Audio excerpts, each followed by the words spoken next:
പിതാവിൻ്റെയും പുത്രൻ്റെയും പരിശുദ്ധാത്മാവിൻ്റെയും നാമത്തിലാണ് മിശിഹായി എല്ലാ സച്ച സ്നേഹമുള്ള അതികുർബാനയ്ക്ക് ഒരുങ്ങി ദേവാലയത്തിൽ സന്നിഹിതരായിരിക്കുന്ന പ്രിയപ്പെട്ട കുട്ടികളെ, മാതാപിതാക്കളെ, സ്നേഹമുള്ളവർ, ഓരോ വ്യക്തിയുടെയും ജീവിതത്തിൽ ഏറ്റവും ഓർമ്മയിൽ നിൽക്കുന്ന ഒരു സുദിനമാണ് ആദ്യ കുർബാന സ്വീകരണം എന്ന് പറയുന്നത്. ആഘോഷമായ കുർബാന സ്വീകരണം. അതിന് പ്രത്യേകമായ കാരണങ്ങളുണ്ട്. സാധാരണ വരുന്നത് പോലെയല്ല ആദ്യ കുർബാന സ്വീകരിക്കുന്ന കുട്ടികൾ ദേവാലയത്തിലേക്ക് കടന്നു വന്നിരിക്കുന്നത്. ഒരു നല്ല വെള്ളവസ്ത്രമൊക്കെ ധരിച്ച് മലാഖ കുഞ്ഞുങ്ങളെ പോലെ അണിഞ്ഞൊരുങ്ങി മുടിയൊക്കെ വെച്ച്, പെൺകുട്ടികൾക്ക് നെറ്റ്, ആൺകുട്ടികൾക്ക് മുടി,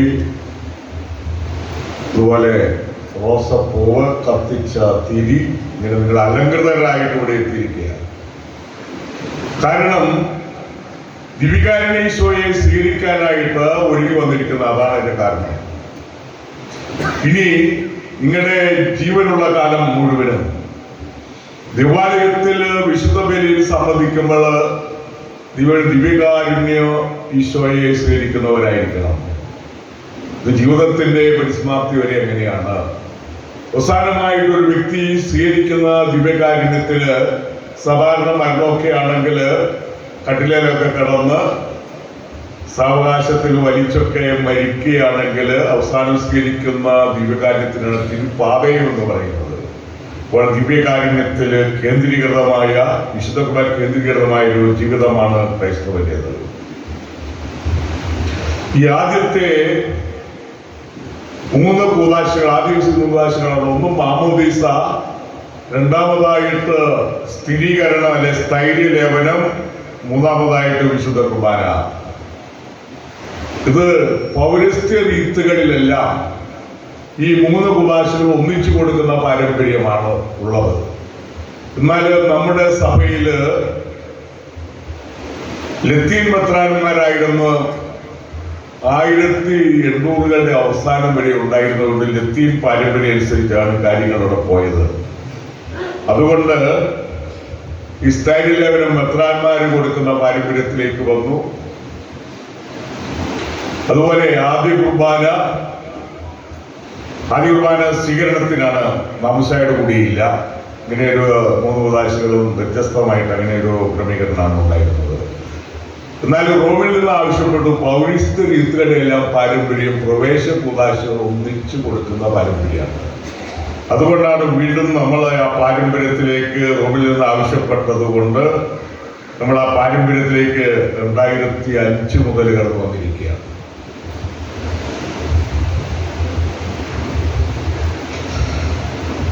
വിശുദ്ധ കുർബാന എന്ന കൂദാശ എന്താണെന്ന് നിങ്ങൾ പഠിച്ചു വെച്ചിട്ടുണ്ട്. നമ്മുടെ ആത്മാവിന്റെ ഭോജനമാണ്. അപ്പത്തിന്റെയും വീഞ്ഞിന്റെയും സാദൃശ്യത്തിൽ നമ്മുടെ കർത്താവ് വിശ്വസിക്കായുടെ തിരുശരീരവും തിരുരക്തവും പഴയ നിയമത്തിൽ ആത്മാവ് ദിവസം ഉൾക്കൊള്ളുന്ന കൂദാശയാണ്. ചുരുക്കത്തിൽ പറഞ്ഞാല് വിശുദ്ധ കുർബാന സ്വീകരിക്കുമ്പോൾ കർത്താവിന്റെ ശരീരരക്തങ്ങളായിട്ടാണ് നമ്മൾ സ്വീകരിക്കുന്നത്. അപ്പോൾ അതേപ്പറ്റി ആദിമസഭയിൽ അത് രക്തസാക്ഷിയായ ജസ്റ്റിൻ ആദിമസഭയിലെ ബലിയർപ്പണത്തെ പറ്റി പറയുന്നു. അദ്ദേഹം പറയുന്നത് സാധാരണ അപ്പമായിട്ടല്ല സ്വീകരിക്കുന്നത്, വിശുദ്ധ കുർബാനയിൽ സ്വീകരിക്കുന്ന അപ്പവും വീഞ്ഞും കർത്താവിശ്വാമിശുഹായുടെ തിരുശരീര രക്തങ്ങളായിട്ടാണ് ഞങ്ങൾ സ്വീകരിക്കുന്നത്. AD 150 ജീവിച്ചിരുന്ന വിശുദ്ധ ജസ്റ്റിന പാരമ്പര്യം എടുത്ത അദ്ദേഹത്തിന്റെ പുസ്തകത്തിൽ പറയുന്നുണ്ട്.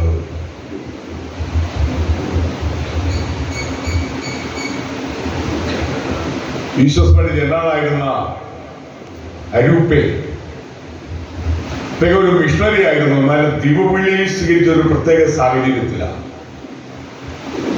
അദ്ദേഹം മെഡിക്കൽ കോളേജിൽ പഠനം തുടങ്ങി ഡോക്ടറാകാനായിട്ട്. അങ്ങനെ ഇരിക്കുന്ന നാളുകളിൽ അദ്ദേഹത്തിന്റെ പിതാവ് പെട്ടെന്ന് മരിച്ചുപോയി. അമ്മയും സഹോദരനും എല്ലാവരും കൂടി ഒന്നിച്ച് ലൂർദിലേക്കൊരു തീർത്ഥാടനം നടത്താനായിട്ട്, മാതാവിന്റെ പ്രസിദ്ധമായ തീർത്ഥാടന കേന്ദ്രങ്ങളാണ് ലൂർദും ഫാത്തിമയും. ഈ 2 സ്ഥലത്തും ദിവ്യകാരുണ്യ പ്രദർശനമുണ്ട്. അങ്ങനെ ലൂർദിൽ ചെന്ന് അവിടുത്തെ ദിവ്യകാരുണ്യ പ്രദർശനത്തിൽ അരുപ്പൈ കുടുംബവും സമ്മതിക്കുകയാണ്.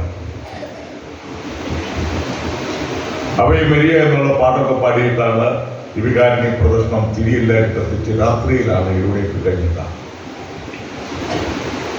അപ്പൊ അങ്ങനെ ദിവ്യകാരുണ്യ പ്രദർശനത്തിൽ ലൂർദില് നിരവധി രോഗികളെ കൊണ്ട് ഉന്തുവണ്ടിയിലൊക്കെ കൊണ്ട് അവിടെ കിടത്താറുണ്ട്.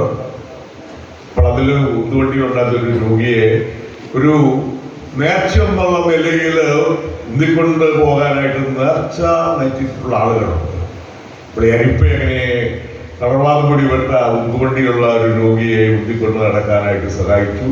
ദിവ്യകാരുണ്യ പ്രദർശനത്തിന്റെ അവസരത്തിൽ താൻ ഉന്തിക്കൊണ്ടിരുന്ന രോഗിക്ക് അത്ഭുതകരമായിട്ട് സൗഖ്യം ലഭിച്ചു എന്നുള്ളതാണ്. അതിന് ദൃസാക്ഷിയായിരുന്ന അരൂപ്പയെ, മെഡിക്കൽ വിദ്യാർത്ഥിയായിരുന്ന അരൂപ്പയ്ക്ക് വീണ്ടും മെഡിക്കൽ കോളേജിലേക്ക് പോയെങ്കിലും അദ്ദേഹത്തിന്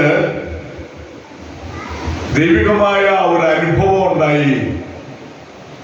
അതുകൊണ്ട് അദ്ദേഹം ഒരു കൊല്ലം കഴിഞ്ഞ് പഠനം നിർത്തിയിട്ട് സെമിനാരിയിൽ ഈശ്വസഭയിൽ ചേരുകയാണ്. അങ്ങനെ വൈദികനായി ജനറലായി. അദ്ദേഹത്തിന്റെ ദീപവിളിക്ക് നിദാനമായത് കാരണമായത് ദിവ്യകാരുണ്യ അത്ഭുതമാണ്. ഈ സഭയെ പറ്റി പറഞ്ഞാൽ വിശുദ്ധ കുർബാനയിൽ കേന്ദ്രീകൃതമായ ആരാധിക്കുന്ന ഒരു സമൂഹമാണ് സഭ എന്ന് പറയുന്നത്. ദിവ്യകാരുണ്യത്തിൽ കേന്ദ്രീകൃതമായ ആരാധിക്കുന്ന ഒരു സമൂഹമാണ് സഭ. ഉൽപ്പത്തി പുസ്തകം 14 അധ്യായം 17 വരെയുള്ള വചനങ്ങളിൽ മെൽക്കിസദേക്ക് അപ്പവും വീഞ്ഞു കൊണ്ടുവരുന്നു. മെൽക്കിസദേക്കിനെ പറ്റി അദ്ദേഹത്തിന് ചരിത്രമൊന്നും ബൈബിളിൽ പറയുന്നില്ല. അദ്ദേഹത്തെ പേര് ഷാലോമിന്റെ രാജാവ്. ഷാലോം എന്ന് പറഞ്ഞു കഴിഞ്ഞാൽ സമാധാനം എന്നാണ്. അപ്പോൾ ഷാലോമിലെ രാജാവായിരുന്ന മെൽക്കിസദേക്ക്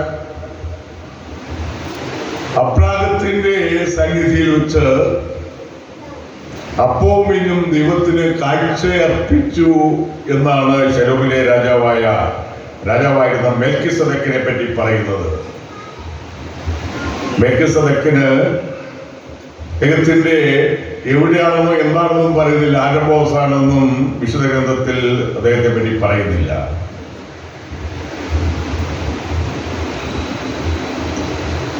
മെൽക്കിസദേക്ക് അബ്രാഹത്തെ ആശീർവദിച്ചു പറഞ്ഞു, അത്യുന്നതനായ ദൈവത്തിന്റെ കൃപാകടാക്ഷം നിന്റെ മേലെ ഉണ്ടാകുമാറാകട്ടെ. ഈ മെൽക്കിസദേക്ക് പുറവിലായ അബ്രാഹത്തെ അനുഗ്രഹിച്ചുകൊണ്ട് പറയുകയാണ്, അത്യുന്നതനായ ദൈവത്തിന്റെ കൃപാകടാക്ഷം നിന്റെ മേലുണ്ടാകട്ടെ. ഇന്നിവിടെ കുട്ടികൾ മനോഹരമായിട്ട് വിശുദ്ധ ഗ്രന്ഥ വായനകൾ നടത്തുകയുണ്ടായി. 1 കൊരിന്ത്യർ 11 അധ്യായം 23 വചനങ്ങളിൽ യേശു അപ്പമെടുത്ത് കൃതജ്ഞത അർപ്പിച്ചതിന് ശേഷം അത് മുറിച്ചുകൊണ്ട് അരുളി ചെയ്തു, ഇത് നിങ്ങൾക്ക് വേണ്ടിയുള്ള എൻ്റെ ശരീരമാണ്, എൻ്റെ ഓർമ്മയ്ക്കായി നിങ്ങൾക്ക് ചെയ്യുവിൻ. തന്റെ രക്തത്തിലുള്ള പുതിയ ഉടമ്പടിയാണ്. പാനപാത്രം എടുത്ത് അവിടുന്ന് അരുളി ചെയ്തു, നിങ്ങൾ പാനം ചെയ്യുമ്പോഴെല്ലാം എൻ്റെ ഓർമ്മയ്ക്കായി ചെയ്യുവിൻ. വിശുദ്ധ കുർബാനയുടെ വിശുദ്ധ ഗ്രന്ഥത്തിലെ ഏറ്റവും ആദ്യത്തെ വിവരണമാണ് കൊരിന്തോസുകാർക്കുള്ള ഈ ലേഖനത്തിൽ 11 അധ്യായം 23 വചനങ്ങളിലെ വിവരണം എന്നാണ് ബൈബിൾ പണ്ഡിതന്മാർ പറയുന്നത്. യോഹന്നാന്റെ സുവിശേഷം 6 അധ്യായം 53 വചനങ്ങളിൽ ഈ വിശുദ്ധ അപ്പം വർദ്ധിപ്പിച്ച് യേശു നൽകുക. മനുഷ്യന്റെ ഏറ്റവും പ്രധാനപ്പെട്ട ആവശ്യമാണ് ജീവിതത്തിന്റെ നിലനിൽപ്പിന് വേണ്ടി ആഹാരം ഉണ്ടായിരിക്കുക. അതുകൊണ്ട് നമ്മൾ പ്രാർത്ഥിക്കുന്നത് give us this day our daily bread. ഇന്ന് എനിക്ക് ആവശ്യമുള്ള ആഹാരം തരണം, അപ്പം തരണം.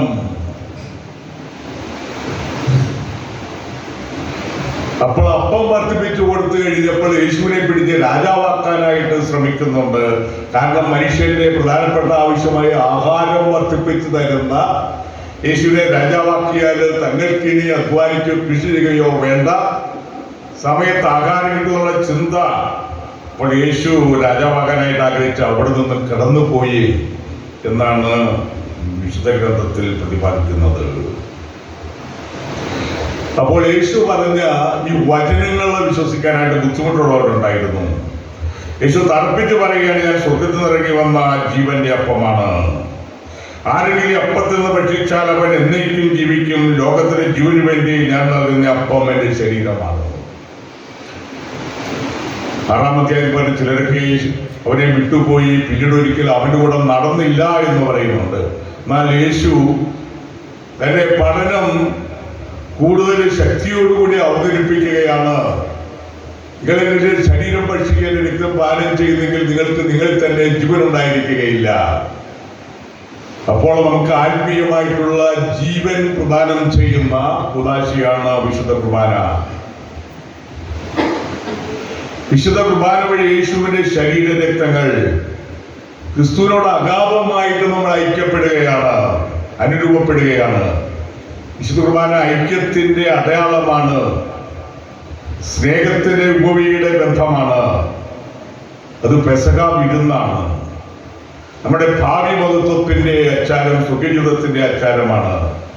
സഭാജീവിതത്തിന്റെ ഉറവിടവും അത്യുച്ച സ്ഥാനവുമാണ് വിശുദ്ധ കുർബാനയ്ക്കുള്ളത്.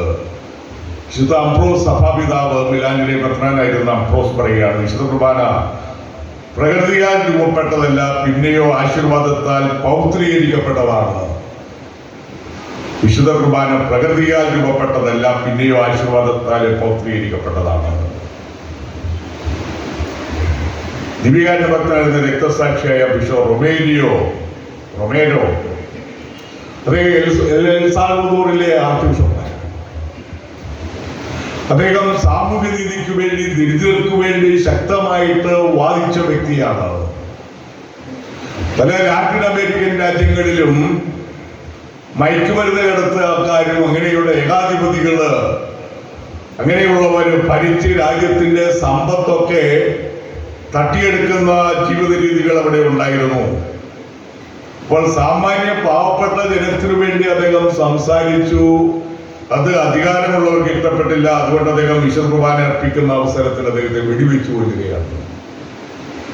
അദ്ദേഹം വാഴ്ത്തപ്പെട്ട പദവിയിലാണ് അദ്ദേഹം ഇപ്പോഴുള്ളത്, ധന്യപദവിയില്.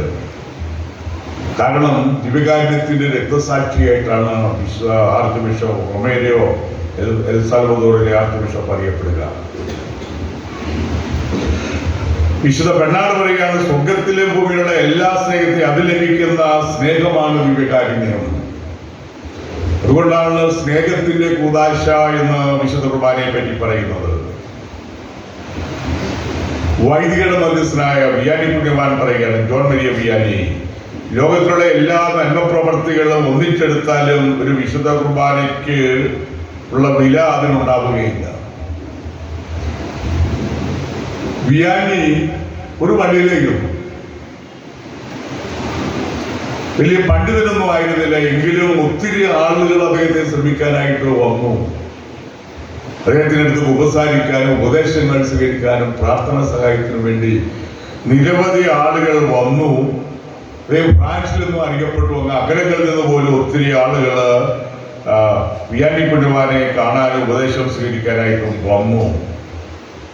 അദ്ദേഹം വലിയ പണ്ഡിതരൊന്നും ആയിരുന്നില്ലെങ്കിലും ദൈവകൃപയിൽ നിറഞ്ഞ വ്യക്തിത്വമായിരുന്നു അദ്ദേഹത്തിന് ഉണ്ടായിരുന്നത്. അതുകൊണ്ടാണ് ഒത്തിരി ആളുകൾ അദ്ദേഹത്തെ കാണാനായിട്ട് ചെന്നത്. മദർ തെരേസ പറയുന്നു, ദിവ്യകാരുണ്യാരാധനയിൽ ഞാൻ എൻ്റെ പാവപ്പെട്ടവരെ കാണുന്നു. ഈ മറ്റുള്ളവർക്ക് നന്മ ചെയ്യണമെങ്കിൽ ആത്മീയമായിട്ടുള്ള ചൈതന്യം വേണം, ഇല്ലെങ്കിൽ പറ്റിയില്ല. ഒരു മദർ തെരേസ സഭ സ്ഥാപിച്ചപ്പോൾ വഴിയിൽ നിന്നെടുക്കപ്പെടുന്ന രോഗികളെ അവശരെയൊക്കെ സംരക്ഷിക്കുകയും ചിലപ്പോൾ ചിലരുടെയൊക്കെ ശരീരത്തിൽ പുഴു കാണും, ആ പുഴുവിനെയൊക്കെ എടുത്ത് ക്ലീൻ ചെയ്ത് ശരീരമൊക്കെ വെടിപ്പാക്കണമെങ്കിൽ മണവും കാണും, വഴിയിൽ നിന്നൊക്കെ എടുത്തുകൊണ്ട് വരുന്നതല്ലേ. അപ്പൊ അതിന് അതിസ്വാഭാവികമായിട്ടുള്ള ചില നന്മകൾ ഉണ്ടെങ്കിലേ പറ്റുകയുള്ളൂ. അത് ആർജിക്കേണ്ടത് ആരാധനയിൽ നിന്നും പ്രാർത്ഥനയിൽ നിന്നുമാണ്. അതുകൊണ്ടാണ് മദർ തെരേസ പറഞ്ഞത്, ദിവ്യകാരുണ്യാരാധനയിൽ ഞാൻ എൻ്റെ പാവപ്പെട്ടവരെ കാണുന്നു. ആത്മീയമായ ചൈതന്യം ദിവ്യകാരുണ്യത്തിൽ നിന്നും പ്രാപിച്ചുകൊണ്ട് വേണം നമ്മുടെ ജീവിതത്തിന്റെ കടമകളും ഉത്തരവാദിത്വങ്ങളൊക്കെ നിർവഹിക്കാൻ. ബെന്നിക്റ്റ് പതിനാറാമൻ അധികം കാർഡിനൽ റാറ്റ്സിംഗർ മാർപ്പാപ്പ ബെന്നിക്റ്റ് പതിനാറാമൻ മാർപ്പാപ്പ അധികം വലിയ പണ്ഡിതനായിരുന്നു. അദ്ദേഹം പറയുകയാണ്, അവന്റെ രക്തം ദാനമാണ്, അത് സ്നേഹമാണ്. അവന്റെ രക്തം ദാനമാണ്, അത് സ്നേഹമാണ്. നാഥാൻ ഞങ്ങളോടൊത്ത് വസിക്കണമേ. എമ്മാവുസിലേക്ക് പോയ ശിഷ്യന്മാര് അവർക്ക് യേശു വെളിപ്പെട്ട് കഴിഞ്ഞപ്പോൾ അവർ പ്രാർത്ഥിക്കുകയാണ്, നാഥ ഞങ്ങളോടൊത്ത് വസിക്കണമേ. യേശുവാണെന്ന് മനസ്സിലാക്കിയപ്പോൾ അതിന് അവിടെ ഹൃദയം ജ്വലിച്ചിരുന്നു എന്നുള്ളതാണ് പോപ്പ് ജോൺ പോൾ രണ്ടാമനെ പറ്റി എടുത്തു പറയുന്നുണ്ട്. ഇനി കുട്ടികളുടെ സ്വഭാവ രൂപവൽക്കരണത്തിൽ വളർച്ചയിൽ അതിപ്രധാനമായിട്ടുള്ള സ്ഥാനം മാതാപിതാക്കൾക്കുണ്ട്. അവർക്ക് ആഹാരം കൊടുക്കുക മാത്രമല്ല, അവരെ വിദ്യാഭ്യാസം ചെയ്യിക്കണം, വളർത്തണം, അവർക്ക് നല്ല മാതൃക കൊടുക്കണം. വിശ്വാസ പരിശീലനത്തിന്റെ വത്സരങ്ങളിൽ അവർ നന്നായിട്ട് കൃത്യമായിട്ട് പോയി പങ്കെടുത്തുകൊണ്ട് നല്ല മാർക്ക് വാങ്ങി പരീക്ഷ ജയിക്കുക മാത്രമല്ല, അവർ പഠിക്കുന്ന കാര്യങ്ങൾ ജീവിതത്തിലും ചെയ്തികളിലും ഒക്കെ അത് പ്രകടിപ്പിച്ചു വളരണം. അവർക്ക് കൊടുക്കേണ്ട ശിക്ഷണങ്ങളുണ്ട്. അതിരാവിലെ എഴുന്നേൽക്കുക, കുടുംബത്തിലെ പ്രാർത്ഥന ഇവരെ കൊണ്ട് ചെല്ലിക്കുക, വിശ്വാസ പരിശീലനത്തില് മാർക്ക് എത്ര കിട്ടിയെന്നുള്ള അന്വേഷിക്കുക. ഈ കുട്ടികളുടെ അപ്പനും അമ്മയും ഒന്നിച്ച് പ്രാർത്ഥിക്കുകയും പരസ്പരം ആദരിക്കുകയും സ്നേഹിക്കുകയും ചെയ്തുകൊണ്ട് ജീവിതം പടുത്തുയർത്തുക. ഇങ്ങനെ ഒത്തിരി മൂല്യങ്ങളുണ്ട്. ആ മൂല്യങ്ങളൊക്കെ കാപ്പ് സൂക്ഷിക്കുന്നവരായിരിക്കണം മാതാപിതാക്കള്. ചില ത്യാഗങ്ങളൊക്കെ ചെയ്യേണ്ടതായിട്ട് വരും. മക്കളുടെ നന്മയ്ക്ക് വേണ്ടി നല്ല മാതൃക കൊടുക്കാൻ വേണ്ടിയിട്ട് ത്യാഗങ്ങള്, ചിലപ്പോൾ ചില ആസക്തികളൊക്കെ തെറ്റായ കൂട്ടുകെട്ടുകൾ വഴി രൂപപ്പെട്ടേക്കാം. അത് വേണ്ടെന്ന് വെക്കണം മക്കളുടെ നന്മയ്ക്ക് വേണ്ടി. ഇങ്ങനെയുള്ള കാര്യങ്ങളൊക്കെ വളരെ പ്രാധാന്യം അറിയിക്കുന്ന കാര്യങ്ങളാണ്.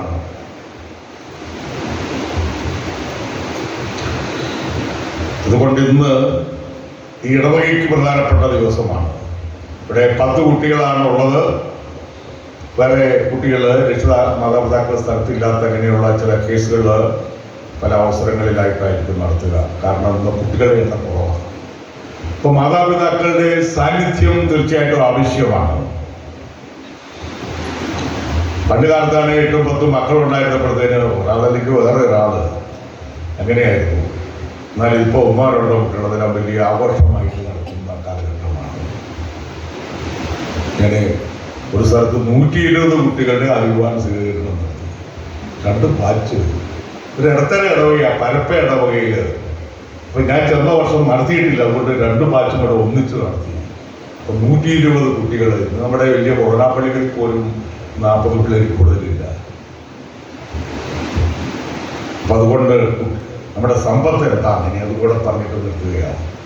നമ്മുടെ സമ്പത്ത് പണമോ സ്വർണമോ അല്ലായിരിക്കുന്ന മക്കളാണ്. ഇവരെ നന്മയിൽ വളർത്തിക്കൊണ്ടുവന്ന് സഭയ്ക്കും കുടുംബത്തിനുമൊക്കെ വേണ്ടപ്പെട്ടവരായിട്ട് വളർത്തിക്കൊണ്ടുവരിക, ആ സവിശേഷമായ ദൗത്യം വഹിക്കുന്നവരാണ് മാതാപിതാക്കളും കുടുംബാംഗങ്ങളും. അതുകൊണ്ട് ഇവിടെ വളർത്തൽ ഇവർക്ക് വേണ്ടി എല്ലാ ദിവസവും നമുക്ക് പ്രാർത്ഥിക്കാം. ഇവർ ഈ ശാരീരികമായ ആരോഗ്യത്തിലും മാനസികമായിട്ടുള്ള നന്മയിലും ആത്മീയമായിട്ടുള്ള മികവിലുമൊക്കെ വളർന്നു വരാൻ ദൈവം ഇവരെ അനുഗ്രഹിക്കട്ടെ എന്ന് പ്രാർത്ഥിക്കുന്നു. പിതാവിൻ്റെയും പുത്രൻ്റെയും പരിശുദ്ധാത്മാവിൻ്റെയും നാമത്തിൽ ആമേൻ.